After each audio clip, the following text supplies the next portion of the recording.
my name is Mimi and today I'm going to read a book called Pictures from the Past. Okay, now let's read.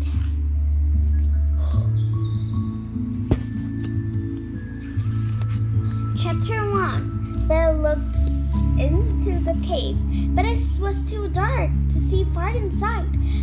Do any animals live in there? He asked.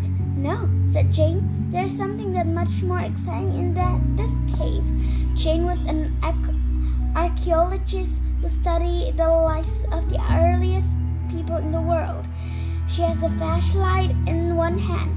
Follow me, she said. I want to show you something. Inside the cave, there were paintings of animals on the walls. They're some of the oldest paintings in the world, Jane said with a smile. They're thousands of years old. Rosie pointed at one of the paintings. This one is an elephant. It's not an elephant, said Grandpa. It's a mammoth. Mammoths lived thousands of years ago, Jane explained. They looked like elephants, but they had long hair on their bodies. They were painting of other animals and of people too. Here's the painting of a wolf, said Jane. What about this one? Asked Ben. This isn't a mammoth or a wolf. What kind of animal is it? I'm not sure, said Jane sadly. We know all the other animals, but not this one. Maybe we'll never know. But we can go back in time to find out. Grandpa smiled. Yes, we can, he said. We can go in my van. And first Jane laughed.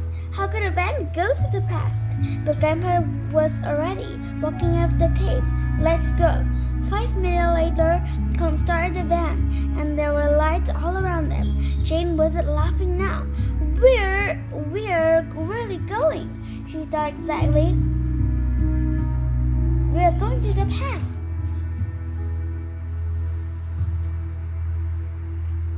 Chapter 2. When the van arrived, there was snow on the ground and a strong cold wind.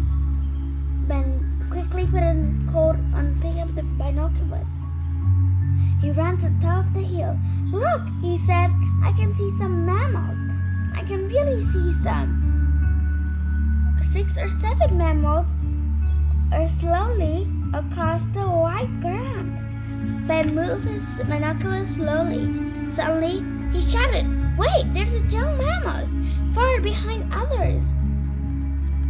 They probably can't hear the little ones because the wind's too loud, said Rosie. The Ben saw something else through his binoculars. Wolves! They're following the little mammoth. We have to help, said Grandpa. Quick, come on, everyone. He started to run to the van. Ben and Rosie followed him. Wait, said Ben. Jane isn't here. Where has she gone? I can hear her, said Rosie. Look, she's going into the cave. They tried to shout at her, but the wind's still too loud. Jane didn't look around. Grandpa knew that there wasn't enough time to get Jane. The wolves were running fast now. They were going to reach the young mammoth soon. Ben, come to the van with me, please, he said. Rosie and Clunk, can you get Jane? We'll come back here for you in 10 minutes. He and Ben jumped into the van. As Grandpa started to drive away, Rosie and Clunk began to climb to the cave. Chapter 3. The little mammoth tried to call to its parents, but they were too far away. It stopped and looked behind. Dark shades were moving between the trees. The wolves were coming. Then suddenly there was a loud sound. The van was there. Then the wolf saw the van between them and the mammoth. They forgot about food. They were afraid now. They turned and ran away. The little mammoth was frightened too. It started to run. It's going right away, said Ben happily. Now it can find its family again. And we should find our family now, said Grandpa. We started to drive the van back to the cave. Suddenly there was a terrible sound. Thud. What happened? asked Ben. "We're not moving. We're falling into a hole," said Grandpa. Grandpa tried to drive the van out of the hole, but he couldn't do it. "How can we fly out?" asked Ben. Grandpa tried, but again the van didn't move. "There's only one way out," he said. "We could use computer to go back to our time, but we won't do that," Ben agreed. "We mustn't leave without Rosie and Jane." Rosie and Clunk didn't know about the problem with the van. They found Jane outside the cave. Grandpa asked us to wait here. Rosie said he's going to bring the van soon. They waited, but the van didn't arrive. "What's wrong?" asked Rosie. She was getting worried. "Where's the van?" "I don't know," said Jane. "But look," she pointed to the cave. "There's a light in there." Chapter 4. "Wait," said Clunk, but Jane was already running into the dark cave. Rosie looked at Clunk. "We have to get her," she said. Clunk turned on the light on his head, and the two went into the cave. They turned in the corner and stopped. Jane was there with a little smiling. Some other people were there too. "Look," said Jane excitedly to Rosie and Clunk. "These people live here in the cave."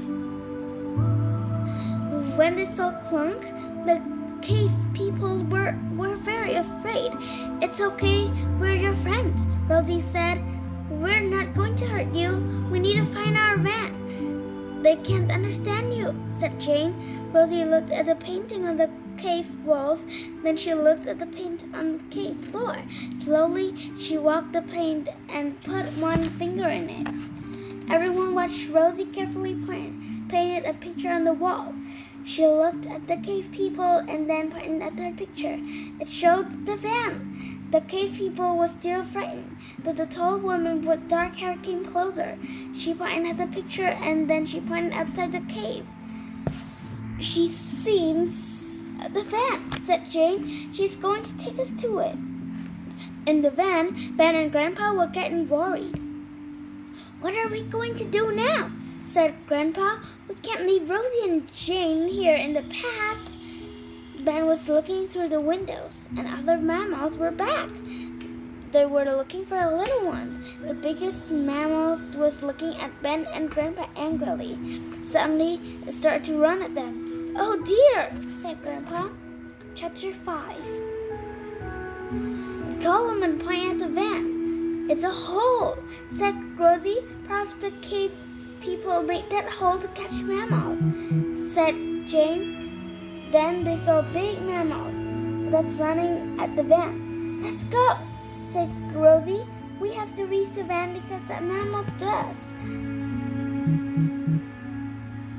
She began to run as fast as the wind. "Quick!" shouted Ben. "We have to solve this sister." The mammal was getting closer and closer. Rosie, Jane, and Cotton ran faster. There's an open window in the van roof. They jumped into it. Grandpa hit the computer in front of the van. "Let's go home," he said. The cave people watched the van drove into the all-amazing light around it. When the van in the cave again, the tall woman looked at the picture of the van for a long time. She put fingers in the paint and painted them a person next to the van.